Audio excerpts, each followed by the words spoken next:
Hello, and welcome to the I Am I Can podcast, an encouraging space for real conversations and phenomenal growth.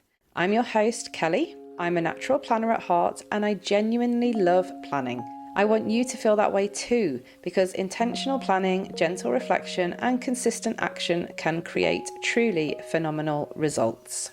Here we take our time exploring what sits beneath the surface of our plans, the doubts, the habits, and the quiet stories that can hold us back. In our deeper dive episodes, I'm joined by experts who help us understand ourselves more clearly and take small, meaningful steps towards lasting change. And in our She's Phenomenal series, we celebrate women in every chapter of life. Women who are thriving, women dreaming big, and women just discovering exactly how capable they really are. So let's begin.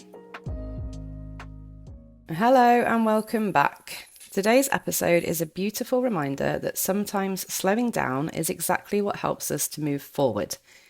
If you've ever felt stiff, tired, overwhelmed, recovering from illness or injury, or simply felt like your body couldn't keep up with your plans, then this episode is for you. I have invited Josie onto the podcast because so many women believe movement has to be intense, fast, or exhausting in order to be effective, and that simply isn't true. As we move through the different seasons of our life, our bodies ask for something different, something kinder, slower, and more intentional. Josie is living proof that gentle movement can be deeply powerful. After a serious workplace accident, yoga became not just a practice, but a lifeline, and she truly believes that certain yoga poses helped save her body and restore her mobility. What she teaches now is slower, softer, and incredibly effective. Her work fits perfectly into the Phenomenal Planner Toolkit because when your body feels supported, your mind is clearer. And when your mind is clearer, planning, intention, and action become so much easier. Josie has decades of experience, a joyful spirit, and a deep passion.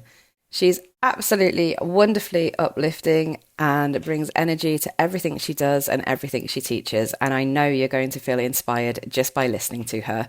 So I hope you enjoy this episode. Hi, Josie. Thanks for joining us. So can we begin by you sharing your journey into yoga and how your practice has changed over the years? Hi, Kelly. Thank you very much for inviting me onto your podcast. I'm really excited to be here. I think my journey through yoga has been all my life in some way or another. However, I was more focused on it after my spinal injury about 23 years ago. Was in the rehabilitation and recovery stage about a year afterwards. I was finding I wasn't moving anywhere. I wasn't moving on. I was either boom or bust. And I was reintroduced to yoga, but I was introduced to what was called like a slow yoga, hatha yoga, where you move with the breath. It wasn't strength building. It was all about becoming aware of the movement of the body, aware of the movement of the breath. And then through that, you are then supporting your body physically without any injury occurring. And I found from that, I went from strength to strength and I began to trust myself physically again and also mentally. And one of the transitions has been throughout my life and my journey with yoga has been how it made me feel afterwards. I felt so much better. I felt so much kinder to myself. I was reassured. And I think these are just all the benefits that come along with practicing yoga. Because you don't just practice yoga on the mat, you take whatever you're practicing on the mat and you take that out into your life, into your world, how you interact with people, how you interact with yourself, how you are physically. And I think it's just wonderful, especially in this day and age when life is so fast paced. We forget to look inwards because we're always looking outwards. Yeah. So what do you think happens sort of mentally and emotionally when we allow ourselves to slow down? The biggest thing that happens is when you become mindful and you slow down the breath, your parasympathetic nerve is activated and it responds really, really well, especially on the out breath. And that calms down all the chitter, the noise in your head. It calms down your body physically. It calms down everything in you. And you become more aware and you feel like you're slowing down. And that's one of the big benefits.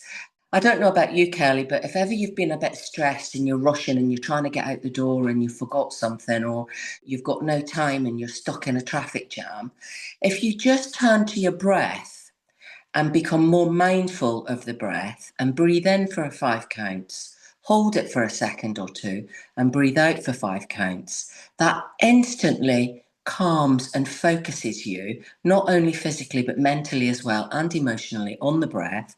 And the benefits are you calm down. You become this calm base, not at all frenzied. And then afterwards, you can just go on. It's just that split moment in time. It's like giving yourself a little present every time you do that. Yeah. I love that. I mean, it's a basic action that we all take for granted. Yeah. Obviously, we're breathing every minute of the Yeah. day, but when you Yeah. actually breathe consciously, Yeah. it's just so powerful. Yes, it is. It releases deep tension and it aids and supports you on so many levels, holistically as well.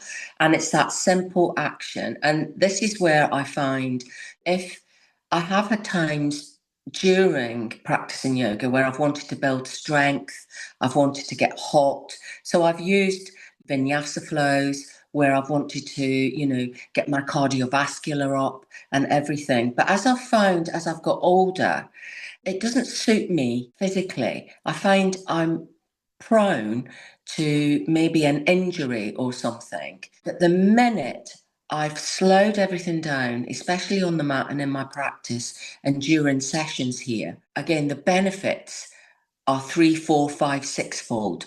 You come away feeling really good. You come away feeling like you're open, and that carries on throughout the rest of your day.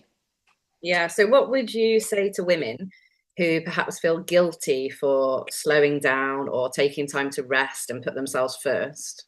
I would say there's no need to feel guilty. I think it's a fundamental importance for our well-being, especially as a woman, because not only we're not just a woman, we're normally a mother, we're a sister, we're a daughter, we're a friend, we're a colleague. So we've got all these hats, these different hats we're wearing, and whatever situation we're in, we're wearing that hat, so we're behaving in the mannerisms. It's okay to give yourself permission to say, it's okay, I'm going to sit down with a cup of tea or a cup of coffee, and I'm just going to sit down and look outside the window Yeah. and just be mindful and just give yourself 10 minutes. The benefits that that does emotionally are, you're calming your nervous system. It does improve your sleep quality. It reduces anxiety. And it does build an emotional resilience because you've got that in your arsenal. If at any time you're starting to feel, maybe you get those butterfly feelings or that feeling in the pit of your stomach, the minute you start noticing, oh, I'm starting to get anxious, I'm starting to get stressed, you can just say, oh, okay, I'm just going to take a breath in, I'm going to take a breath out. And nobody knows you're doing it. You know you're doing it, Yeah. but nobody, because it's physically, you're not going and showing everybody, you're just doing it inside. Yeah. And Yeah. obviously, that helps you to tune into trusting your gut as well. Yes, it does. It does. So you're starting to become. I know mindful is a big buzzword, but you're starting to become a mindful about what's happening in your body and how it's affecting you and what certain stresses or challenges are affecting you. And any woman or anybody, but especially women, if they say, "I haven't got time," you have got a minute to be able to just sit. I had an aha moment many, many, many, many years ago when I was driving to work and I had to go on the M26 and the M25. And as you know, Kelly, those roads can be an absolute nightmare. Yeah. Don't miss And those. you're generally stuck in traffic. And it was something I'd read. and I was looking into. And the premise of this is out of my control. I can't do anything about the traffic on the road. I can't do anything about the time it's eating into or if I'm going to be late for work. What I can do is I can inform people of the situation. But what I can do as I sit here in the car is I can concentrate on my breath and reassuring myself I'm not alone, because we're not alone. Everybody else that's in that queue of traffic are feeling the same feelings. Yeah. And that was an aha moment for me. Like you can't please everybody, you can't control anything. But what you can do is internally, you can recognize and acknowledge how you're feeling, and you can do something about it. And something as simple as the breath and practicing slow movement, which will give you longevity. You're investing in yourself now for your future self. I love that. That's really, really powerful. And I also love the fact that you just touched on people who say, oh, I don't have time for this or I don't have time for that. I love the fact that you touched on the fact that you do, we Yeah. are all responsible for our own choices. Yeah. And, as much as we're all very busy people, one thing that I do kind of push on to my clients and things is you have to take responsibility for your choices and your actions. Mm-hmm. And I love the fact that you've brought that up. So why would you say that you've just mentioned investing in yourself now for the future? It's never too late to start though, is it? No, it's never too late to start. It's never, ever too late to start. Just 5 minutes and then build it up from 5 minutes. 5 minutes a couple of times a day, or 5 minutes once a day, or 5 minutes twice a week. It's that initial investment in time, because you're giving yourself permission to take yourself out of whatever situation you're in or whatever part of your day. And it's like giving yourself a big hug.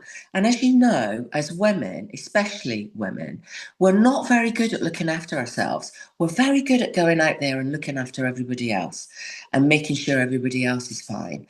And, that element of when you sit down at the end of the day, and, sometimes I'm guilty of having these thoughts. Well, has anybody done anything for me today? Yeah. Why hasn't somebody come and made me a cup of coffee today or asked me if I'm okay? So I'm looking outwards when really I should be looking inwards and saying, yeah, I'm okay. I'm good.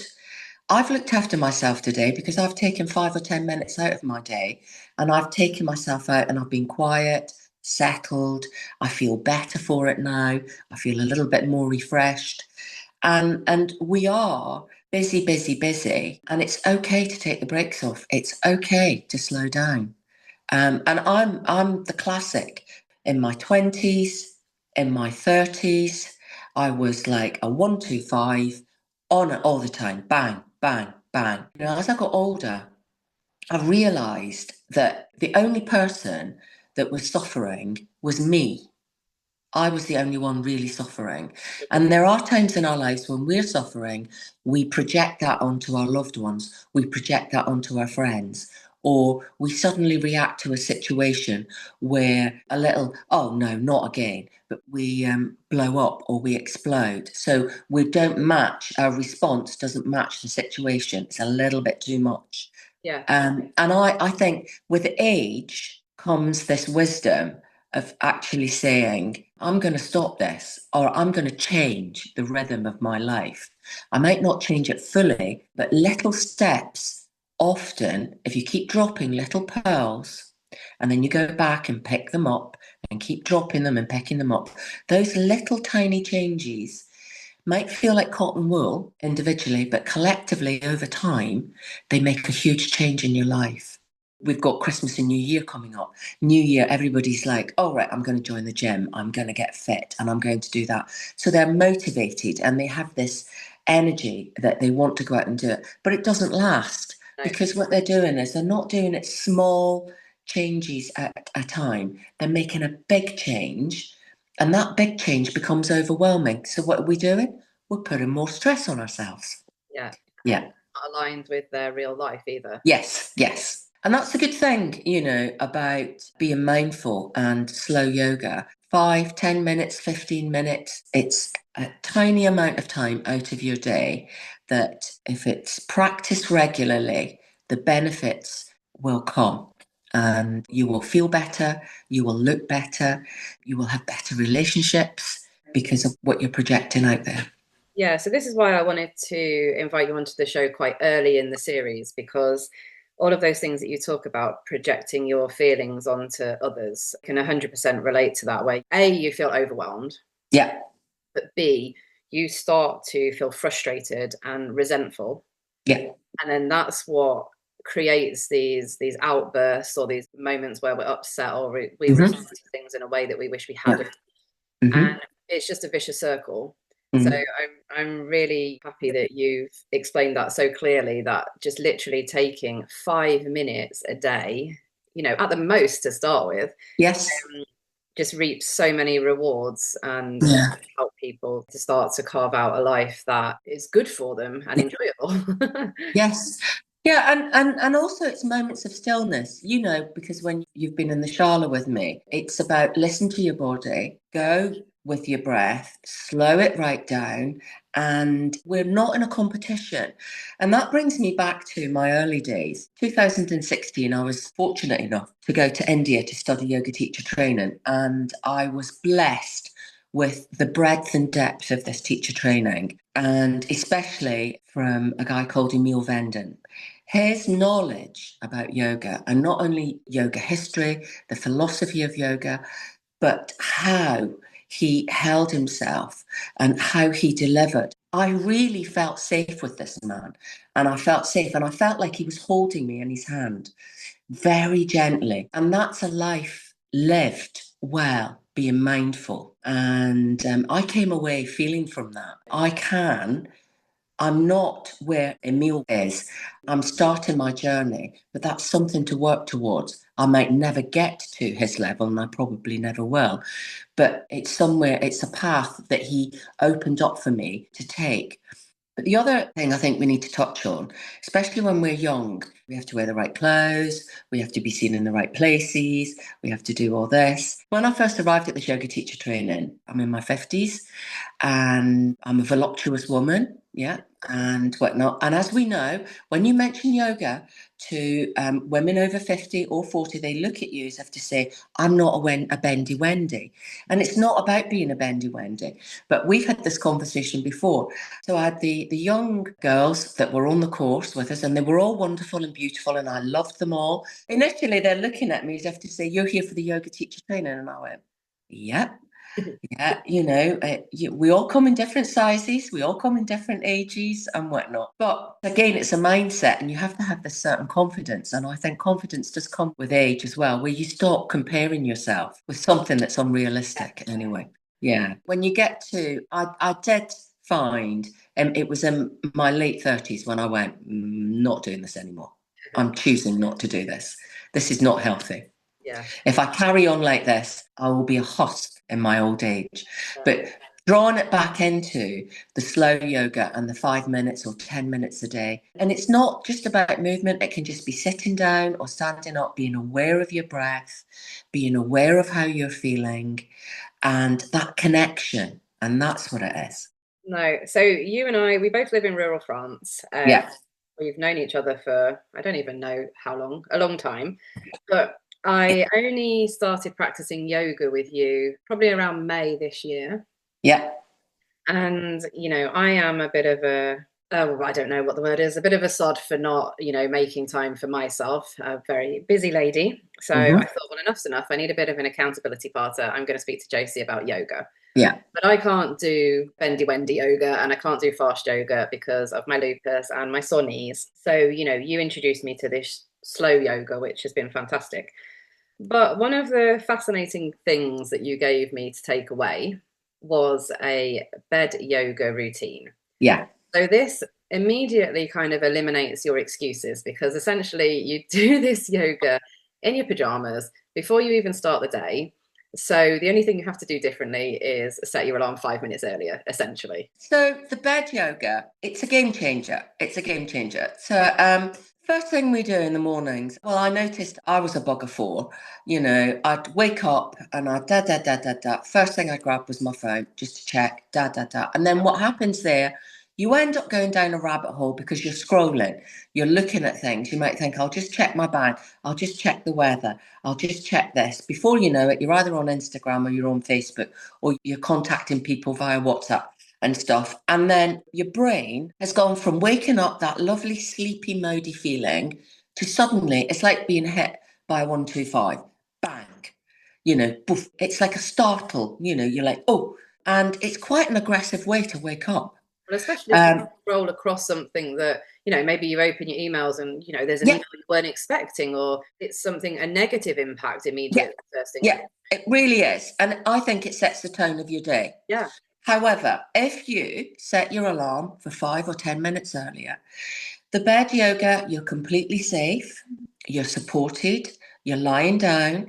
You can start with becoming aware of your breath. So for me, when I first wake up, without sounding so cheesy, I wake up and I'm like hands on my heart, and I'll take a couple of breaths in, being grateful for the fact one, I've woke up, two, I'm breathing, and we're grateful for that.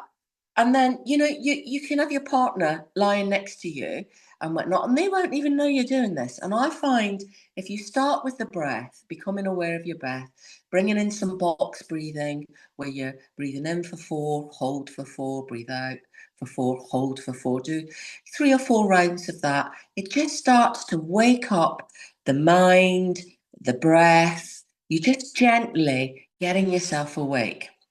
And then some gentle movements in bed, just bringing your knees to your chest, hugging your knees in, rocking from side to side, supine twists. So when you're lying down, it starts to boost your circulation, get it going. It's starting to, because we've been lying down for up to 8 hours, you can feel a little stiff, but it's starting to bring the joints back. You're lubing your joints, you're waking up the body slowly, as it should be.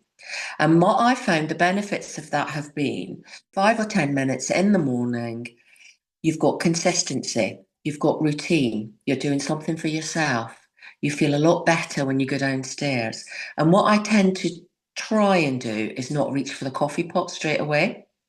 I'll go for something like a herbal tea, a green tea, white tea, or make my own honey and ginger tea and lemon. And then maybe just sit down, drink my tea, and then get on with the day. So it's that gentle transition from sleep to being awake.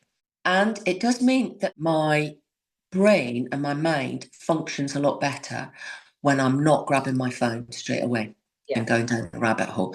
So I've got a really good platform to start my day with. I feel good about myself. I'm moving. I feel a bit more open. My joints feel good. And I'm setting myself up for the day. And I also like to use the time before I get out of bed for some visualizations and things like that as well. Yeah. Sort of in my mind's eye before you get up and get carried away with the hustle and bustle of Yeah. life. Yeah. And I think they're slowly waking the body and mind.